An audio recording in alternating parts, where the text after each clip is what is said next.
So today I'm going to be painting this winter watercolour landscape in my sketchbook. So as I'm doing this voiceover, I'm actually holding my colour chart that I did from this watercolour set. I put this watercolour set together with an old jelly bean tin. Obviously I ate all the jelly beans, and I used the tin itself to put, I think I've got 15 1, 2, 3, 4, 5, 6, 7, 8, 9, 10, 11, 12, 13, 14. Yep, I do. I've also had 15 watercolours that are my main watercolours that I use a lot. So rather than bigger sets that I have, I use my main colours that I use all the time. So for this painting, I did gamboge hue. So first I wet the actual page itself, and then I put gamboge hue down in the middle to try and make a sun, and then cadmium pale hue to do a bit of the sunset. And then I did also use Diox Violet. I hope I'm saying that right. I'm pretty sure the X on Diox isn't silent. It could be. I don't think it is. If I'm wrong, then let me know. Actually, after I've done this voice recording, I might go research that. Anyway, so Diox Violet, and then I used Intense Blue. I used Intense Blue, but I added a bit of indigo into it, but only a little bit. I wasn't too happy with the colour. I wanted it a bit darker. But I have to admit, when I was painting this, I felt a little bit timid when it came to painting at the beginning. Later on I get into it, but the reason is this sketchbook watercolour journal is actually, at least on the it's advertised actually on the book itself that it's 160 GSM, and I've almost filled another sketchbook a different colour. It's the same sketchbook, but it's a different colour by the same brand and everything, and I did loads of watercolour paintings in it, but this was the first like big page I'd done where I'd really put loads of water, and I did a full border, so I was a bit nervous about it. So now that it's still wet and wet, I went ahead and I mixed a very dark indigo, and I dropped the watercolour into the just the sort of, it's hard to see, but the line where I decided the sky separates from the actual ground. And I just did that, and they're just random blobs like wet and wet, and I like to do it and let the watercolour go where it wants to, and it just gives the impression of trees. And then I also pull up my paintbrush upwards to, I don't know, I've always done this to give like different sizing of trees, just to give it a bit more interest. And then before letting it dry, I went ahead and I made my indigo even darker. I deepened it up to add a darker section on the trees at the bottom, so it would look like there's trees in front of the first layer of trees. Oh, I hope I explained that correctly. And then I waited for it to dry, and then I'm going to start working on the shadow parts of the actual snow.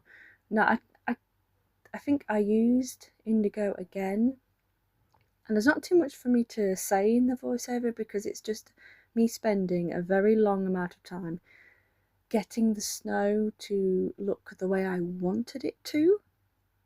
Because originally the bit that I was doing there was actually supposed to be a river, like a pond. So you can see that I tried to add like a little bit of that gamboge orangey type of colour that I'd mixed to try and get a reflection from the sunset. But as it went on, it didn't end up being a pond. It ended up just looking like the shadow parts of the snow. It wasn't intentional, but that's what ended up happening. So at this point, while I'm adding more shadows to the snow, because at this point when I was painting, I decided that it didn't look like the lake or pond or river stream that I wanted it to look like. I ended up just going with, okay, we'll just do it as snow. So I was just adding more of the Diox mix. I was mixing the purple, a bit of the indigo, and just messing around with it for a long time. And I'm also I'm planning to do quite a few videos in November, and then I'm doing some more festive type ones in December. So I think I will try, I've already done a couple videos that are already real time, so I'm talking while I do it, because sometimes I find it difficult to do a voiceover and describe exactly what I was doing or what I was thinking at the time. So hopefully you'll actually have some real time where you can actually just watch me and I can talk about what I'm doing at the time, rather than my sort of cliff notes of me doing a voiceover of what I was doing at the time. And now I'm working on the fence in the front of the painting. And I think I forgot to mention, I've only just realised while I'm looking back at it that I forgot to mention I put masking fluid on the fence to make the snow parts, and I also did a lot of masking fluid on the paper itself beforehand too, so I already had snow ready, but I do end up adding more snow with my pen later on because I love adding snow. Sometimes I can add too much snow, but in my opinion I can never add too much snow. So yeah, so I think I forgot to mention that, I don't know why, but that's another reason that I was being a bit timid at the start of the painting, was because I haven't had a lot of practice of masking fluid on this paper, but it surprised me, it went really well. And now I went ahead and I started making the indigo even darker with a bit of intense blue, I think, that I added there, or it could be turquoise. No, it is intense blue that I mixed with it to add an even darker layer of trees.